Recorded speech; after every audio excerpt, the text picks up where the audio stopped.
बिस्मिल्लाहिर्रहमानिर्रहीम। अस्सलाम वालेकुम। इज़राइल की हालत इस वक्त क्या हो चुकी है, ये आप मनाजिर देखकर अंदाज़ा लगा सकते हैं कि इस वक्त यानी 7 से 8 दिन का इनको कहा गया था कि आपने राशन इकट्ठा करना, घर से बाहर नहीं निकलना। अब 7-8 दिन में तो ईरान ने और किसी ने हमला नहीं किया। अब वो राशन तो सारा वो खा गए। अब वो सुपर मार्केट की तरफ जिस तरह दौड़ रहे हैं, लड़ाइयाँ हो रही हैं वहाँ पर, और हालत ये हो चुकी है कि लपक रहे हैं सुपर मार्केट्स में सामान इकट्ठा करने के लिए। क्योंकि जो खबर आई है उसके बाद तो जाहिर सी बात है हर इजरायली के साथ यही सूरत हाल होगी और वो परेशान तो होगा। खबर जो आई है उसके बाद ये सूरत हाल है, और खबर ये आई है कि शाम के अंदर जो आर्मी चीफ है, मिलिट्री चीफ है, उसने ईरान को अलाउ कर दिया है कि आपने इजराइल पर हमला करना है। आप एक काम कीजिए, मिसाइल यहाँ पर ले आए या ड्रोन है, क्योंकि ऑलरेडी आपको पता है इनके हथियार और चीज़ें सब कुछ है, तो आप यहाँ से बैठकर हमला कर लें। यहाँ से आप हमला करेंगे तो ना तो आपको जॉर्डन की तरफ जाना पड़ेगा, ना आपको इराकी एयर स्पेस के ऊपर से आना पड़ेगा, सीधा यहाँ बैठे और सीधा मारे मिसाइल। अब इस सूरत हाल में आप वहाँ पर मिसाइल मारेंगे, आप वहाँ पर ड्रोन्स मारेंगे, चीज़ें मारेंगे, तो इसराइल के टुकड़े टुकड़े हो जाएंगे। क्योंकि इसराइल ने आज जो ऐलान कर दिया है, अमेरिका ने असल में ये बात अब बता दी है, जो इसराइल ने सीक्रेटली उनको बताई। वो कह रहे हैं कि हमें खतरा ये है कि ईरान, लिबनान और इन सब के हमले में हमारे डिफेंस सिस्टम फेल हो जाएंगे। क्योंकि हिजबुल्लाह के चीफ ने, यानी जो नसरुल्लाह है, उन्होंने कहा है कि हमने आयरन डोम को इतना तबाह किया है, अब जब हमला करेंगे तो आप देखेंगे हम इनके आयरन डोम के साथ करते क्या, ये इनके पास ख़त्म हो जाएंगी सारी चीज़ें और ये बाकी भी नहीं रहेगा। अब ये जो सूरत हाल हो तो उसमें तो तबाही तो होगी। और उसके बाद जो उससे भी बड़ी डेवलपमेंट है कि इस वक्त प्लान ये चल रहा है, ये जो आपकी स्क्रीन पर लोग आ रहे हैं, ये असल में तमाम के तमाम जो लोग हैं, ये रीजनल काउंसिल के हेड्स हैं, उनकी मीटिंग हुई है और वो कह रहे हैं कि इजराइलियों को निकाल कर टेंटों में लेकर आना है। ये एक मकाफात अमल है। तो ये सारी डेवलपमेंट समझ लें कि मामला क्या है। देखिए, सबसे पहले इस तस्वीर को आप गौर से देखिएगा, टाइम मैगजीन की तस्वीर है। इसमें नेतन्याहू की तस्वीर है, पीछे ब्लैक एंड व्हाइट और धुआं सा उठता है। इसका बीबी एट वॉर, यानी आपको पता है नेतन्याहू को बेंजामिन नेतन्याहू और उसको निकनेम बीबी है। तो ये जो इंडिकेट किया है ब्लैक एंड व्हाइट के अंदर, ये बता रहा है कि दुनिया की खतरनाक तरीन जंग होने वाली, धुआं उठेगा, तबाही होगी और उसके बाद पूरे का पूरा वर्ल्ड इसकी लपेट में आ जाएगा। ये बैकग्राउंड में जो ब्लैक कलर का इन्होंने पूरी की पूरी रखा हुआ है, ये असल में सोग की निशानी, यानी बहुत बड़ी तबाही आने वाली है। तो आपको पता है मैगजीन और ये चीज़ें तमाम बताते हैं। अब आप ज़रा हाल देखिए कि इजराइल के अंदर क्या हो रहा है। ये लोग इस वक्त भाग रहे हैं, तेज़ी के साथ भाग रहे हैं, क्योंकि वहाँ पर एक तो सप्लाई नहीं आ पा रही जिस तरह आनी चाहिए थी, दूसरा वहाँ पर मार्केट्स में शॉर्टेज हो चुकी है चीज़ों की। तो लोगों ने अपने घर के अंदर जो सामान और ये तमाम चीज़ें हैं वो इकट्ठा करना शुरू कर दी हैं, और इस तरह इकट्ठी करनी शुरू कर दी हैं कि वो पहले उनको खतरा ये था कि 7 दिन तक या 4 दिन तक ये सारा कुछ होगा। अब वो तेज़ी से भाग रहे हैं, लड़ाइयाँ हो रही हैं वहाँ पर, और हालत ये हो चुकी है कि किसी को पता नहीं है कि क्या मामला होगा। वहाँ पर जाकर स्टोर्स के स्टोर्स खाली हो रहे हैं, यानी ये खौफ में जो बाइंग हो रही है, ख़रीदारी हो रही है, जितना उनके पास पैसा चीज़ें हैं वो सारा कुछ ख़रीद कर ला रहे हैं। अब वो कह रहे हैं कितनी गुंजाइश रखते हैं, वो हुकूमत की जानिब देख रहे हैं कि आप हमें बताएं कब हमला होगा। उनको कुछ नहीं पता कि हमला कब होना है, क्या नहीं होना। उन्होंने तो इवन के कतर को कहा है कि आप बैठे मुज़ाकरात करें, हमारे साथ कोई डील फाइनलाइज करवा दें, हमारे लोग पागल हो गए। और आप देखिए ज़रा, यानी इस कपल को देखिए, ये लड़की और लड़का ख़ास तौर पर, जब रॉकेट और चीज़ें आती हैं तो खौफ से क्या लेवल होता है उनका कि वो जहाँ पर होते हैं गाड़ियों से उनको उतरना होता है और अपने कानों पर वो हाथ रखते हैं कि हमें नहीं पता रॉकेट कहाँ आ जाएंगे क्या, क्योंकि किसी जगह पर तो शेल्टर मौजूद होते हैं, किसी जगह पर नहीं होते, तो किसी को नहीं पता। तो उनको कहा ही जाता है कि आपने बाहर निकलना है। अब आप इमेजिन करें कि अगर आप बाहर निकले और ऊपर से रॉकेट और चीज़ें आ जाए तो क्या हाल होगा।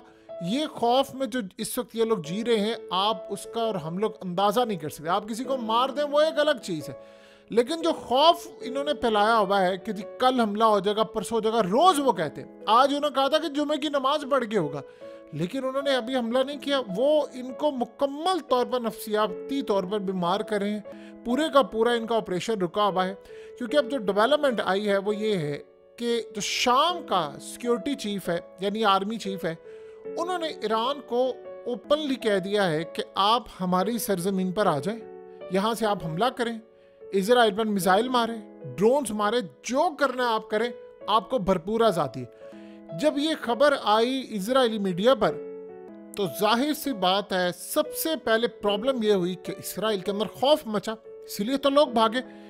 अब ईरान के और यानी समझ लें कि रूस के भरपूर बड़े अंदाज में उनके इस वक्त कार्गो पहुंचे हुए हैं और वो रूस की मिलिट्री बेस पर शाम में पहुंचे हैं। वहां पर धड़ाधड़ मिसाइलों के साथ साथ वेपन्स, न जाने वहां पर ड्रोन्स और क्या क्या चीजें वहां पर पहुंचाई जा रही है। किसी को नहीं पता क्या होने वाला है, क्या मामला होने वाला है, लेकिन इन सबको इतना पता है कि तबाही हमारे दरवाजे पर आ चुकी है। अब ये सूरत हाल है कि वहां से गालिबन ही हमला करेंगे। जितनी अभी तक इंटेलिजेंस मालूमात थी अमेरिका और इसराइल के, यूरोप की, वो सारी की सारी इस वक्त मुकम्मल तौर पर फेल हुई हैं। अमेरिका ने पीर से लेकर अब तक का जितने हमले, जो तमाम चीज़ें की थी, वो टोटली सारी अब तक फेल हुई हैं। लिहाजा उनको नहीं पता ये शाम से जो हमला करना है, शाम से अगर हमला होता है तो आप ये समझ लीजिए कि शाम के अंदर बैठा हुआ है दुनिया का सबसे बड़ा किंग, यानी रूस बैठा हुआ है, S-400 ऑलरेडी वहाँ पर लगा हुआ है, तो ये ज़्यादा इजी चीज़ होगी। अब शाम जाहिर सी बात है, इन्होंने वार्निंग जारी की शाम के अंदर ये काम करेंगे तो वहाँ पर मलेशिया से, आपको पता है कि अमेरिका की जो ख़ास तौर पर वहाँ पर मिलिट्री बेस थी, जो ऑयल फील्ड थी, वहाँ पर जो उन्होंने कब्जा किया हुआ था, वहाँ पर पिछले कई दिनों से हमला हुआ है और कई इलाके उनके हाथ से चले गए हैं, यानी उन्होंने उन इलाकों को वापस ले लिया। ये पहली दफ़ा हुआ है। तो अमेरिका के तो पैरों तले ज़मीन निकली है कि यार ये क्या हुआ है, तो वहाँ पर भी सूट करता है इनको। अभी तक ये भी नहीं पता कि ईरान ने यहाँ से भी गालिबन हमला करना है, लेबनान भी हमला करेगा। लेबनान के हवाले से इन्होंने कहा कि वो इंडिपेंडेंटली हमला करेंगे। अब आप ये सोचें कि लेबनान के हमले के बाद सूरत हाल ये है कि क्या हो जाएगी तबाही, उसका किसी को अंदाज़ा नहीं है। लेकिन ये एक मीटिंग हुई है और ये मीटिंग बड़ी अहम थी। ये असल में रीजनल काउंसिल जो उनके हेड होते हैं उन्होंने मीटिंग की, ये उनकी जो कम्युनिटीज़ के जो हेड होते हैं उनकी मीटिंग थी।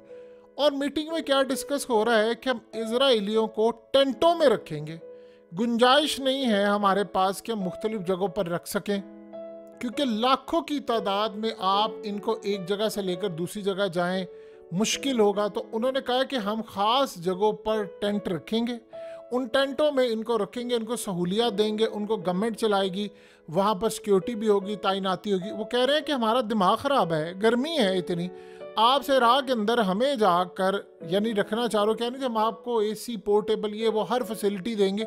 और उन्होंने पूछा कि इस बात की क्या गारंटी है कि ऊपर से रॉकेट हम पर आकर नहीं गिरेगा। अब इसका उनके पास कोई जवाब नहीं था।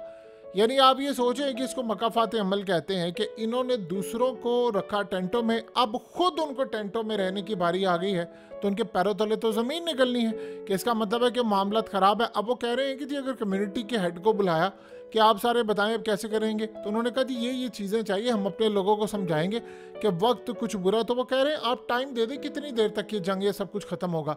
तो आगे से उन्होंने कहा जी ये अब आप इसको अनलिमिटेड टाइम समझें, क्योंकि नेतन्याहू ने कहा है कतर को इन सबको कि आप इससे डील करवाएं, बाकी हम कैदियों का तबादला और ये वो वही ड्रामा जो इन्होंने पहले किया हुआ था।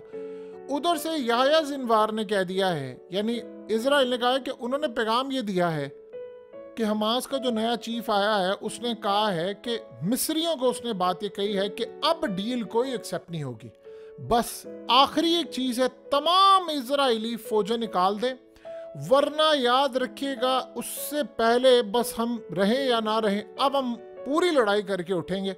और इसके अलावा इजराइल की कोई शर्त काबिल कबूल नहीं है हमारा, उन्होंने चीफ मार दिया है।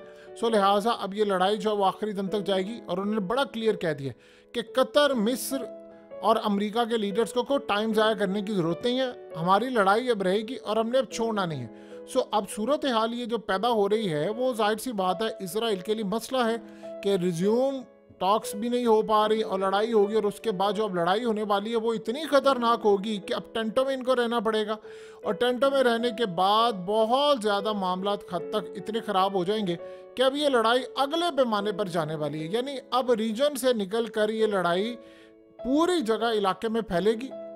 सबसे ज़्यादा अभी तक जो मसला इनको चल रहा है वो ये है कि इजराइल का इस वक्त जो हेल्थ केयर सिस्टम है वो मुकम्मल तौर पर यानी इस वक्त कोलैप्स हो रहा है। उसकी वजह ये है खून की ज़रूरत पड़ेगी, डीजल की ज़रूरत पड़ेगी, फ्यूल की ज़रूरत पड़ेगी, जनरेटर्स उन्होंने चलाने हैं, हेल्थ केयर सिस्टम इस वक्त उनका मुकम्मल तौर पर तैयारी कर रहा है। अस्पतालों में इमरजेंसी नाफिज हो रही है।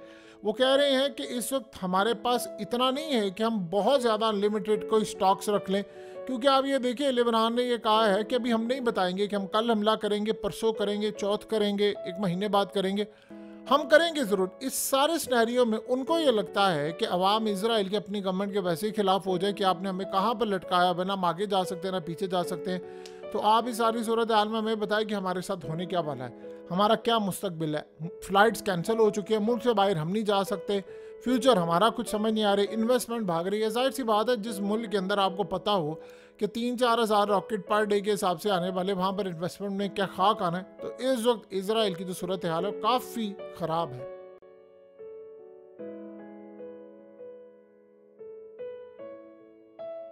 हकीकत टीवी को सब्सक्राइब करना मत भूलें, वीडियो को लाइक करें, शेयर करें और कमेंट सेक्शन में अपनी राय का इजहार ज़रूर करें।